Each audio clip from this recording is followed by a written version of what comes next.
আমাদের সারা বাংলাদেশের সবচাইতে বড় আলেম, পুরো উপমহাদেশের সবচেয়ে বড় আলেম, সারা পৃথিবীর ভিতরে বর্তমানে সবচেয়ে বড় আলেম জানেন নাকি কে? যে যারে চেনেন সে তারে কেনেন। আমরা যারা ভালো ওয়াজ করতে পারি, আপনারা মনে করেন যে সবচেয়ে ভালো ওয়াজ করে যে হুজুর, ওই হুজুর মনে হয় সবচেয়ে বড় হুজুর। সারা পৃথিবীতে সবচেয়ে বড় আলেম মুহাদ্দিস বর্তমানে কোন জায়গা বাড়ি জানেন? আমার বাংলাদেশে। কোন আলহামদুলিল্লাহ। হাদিসের সবচেয়ে বড় আলেম, দেখলে বুঝবেন না একটু একটা মানুষ, নাম হযরতুল আল্লাম আব্দুল মালিক দামাত বরকাতুহুল আলিয়া। সৌদি আরবের রিয়াদে আমাদের হানাফি মাযহাবের সবচেয়ে বড় আলেম কিছুদিন আগে মারা গেছেন, হযরত শেখ আবুল ফাতা আবু গুদ্দা ওনার নাম। হানাফি মাযহাবের সব মাসালা কিতাবের হাওলা সহ মুখস্থ। এই সময় আব্দুল মালিক সাহেব পাকিস্তান পড়ে, পাকিস্তানের চিফ জাস্টিস শেখুল হাদিস তকি উসমানী, বর্তমানে পাকিস্তান বিচারপতি প্রধান তকি উসমানী, ওনার কাছে পড়ে।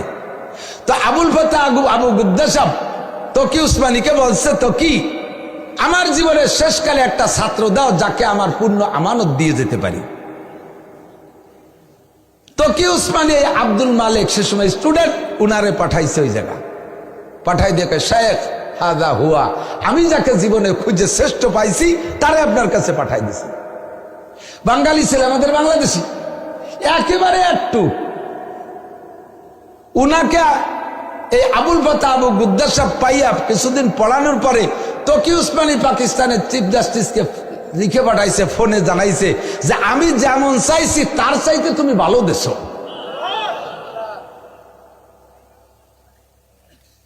বসাইলে বুঝবেন না যে কি। সেদিন ভবানীপুর মাদ্রাসা আসছিলেন আমরা, এই ফরিদপুর বেল্ট এবং কি বলা হয় বাগেরহাট, খুলনা, পাশে মাদারীপুর, শরীয়তপুর, পিরোজপুর, কয়েক জেলার উলামায়ে কিরাম বড় বড় শেখুল হাদিস মুহাদ্দিসরা উপস্থিত। তার ভিতরে আব্দুল মালিক সাহেব পড়াচ্ছেন, আমাদের সকলকে পড়াচ্ছে। আমরা বুড়ো বুড়ো মুহাদ্দিস সব বসা, আব্দুল মালিক সাহেব পড়াচ্ছে। এই পড়ানোর ফাঁকে ফাঁকে ফাঁকে ফাঁকে বারবার কয় লা ইলাহা ইল্লাল্লাহ, লা ইলাহা ইল্লাল্লাহ, 2-3 বার লা ইলাহা ইল্লাল্লাহ।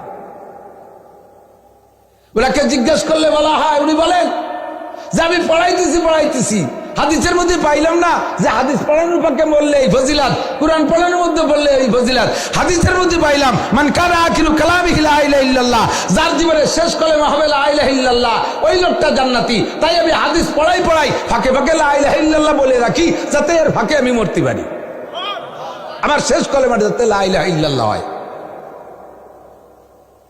আপনার শেষ কলেমা কি? ফাটার মতো দম করে বকানি, কোথায় কোথায় কাজায়। তুই যা কাজানিটা দিলি, ওই কাজানির পরে যদি কলেমা পড়ার আগে মরিস, তাহলে তোর মরা শুয়ারের মারার চাইতে খারাপ। কথা কর না কেন?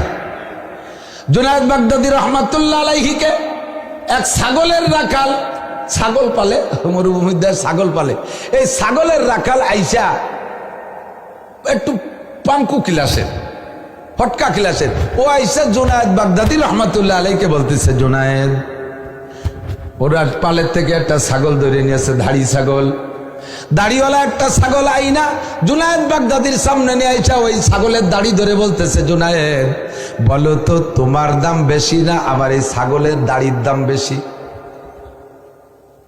আমার দিক, জুনায়েদ বাগদাদীর দাম বেশি না ছাগলের দাড়ির দাম বেশি?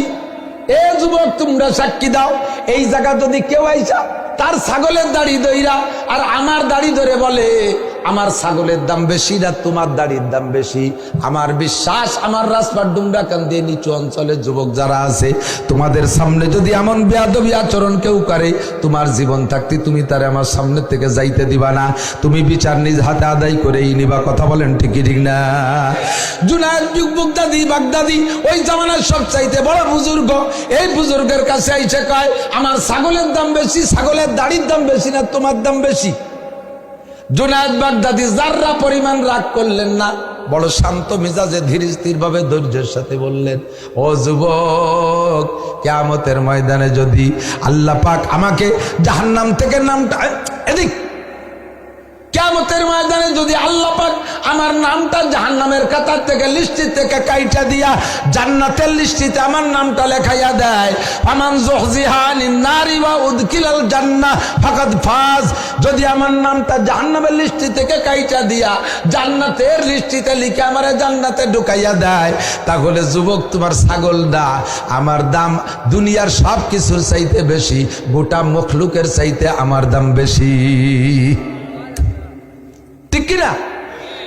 পক্ষান্তরে যদি আমার নামটা জান্নাতের খাতা থেকে কাইটা জাহান্নামের লিস্টিতে লিখে দেওয়া হয়, তাহলে আমি তোমার ছাগলের দাড়ি না, শুধু তোমার ছাগলের পায়খানার চাইতে আমি বেদামি। তোমার ছাগলের 1 মিনিট দোজখে যাওয়া লাগবে না, তোমার ছাগলের দাড়ি জাহান্নামে পড়বে না। আমি